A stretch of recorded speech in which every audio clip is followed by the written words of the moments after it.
Өөрөлдөл Монголын ард түмний итгэл найдварыг хамгийн их хүлээж ирсэн мөртлөө хамгийн их муухай юм хийсэн хүмүүс л энэ дотор байж байгаа.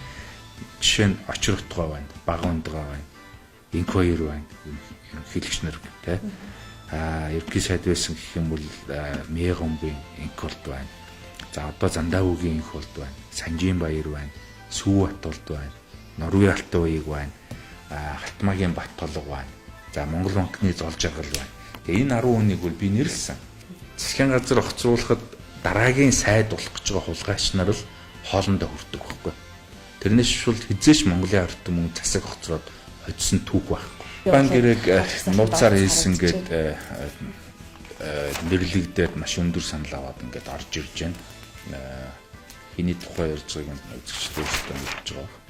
За баяр зүгтийн дансны хэрэг бас маш их олон одоо иргэдийн саналыг авсан орж ирсэн байна. Тэрэн дээр Монголын залуучуудаа холбоо мөнхбат мөнгө аваад чимээг болчлоо гэж хэлдэг. Тэрэн дээр бид нар нэг төгрөгч одоо тэр хүмүүсээс аваагүй, тэр компаниудаас аваагүй.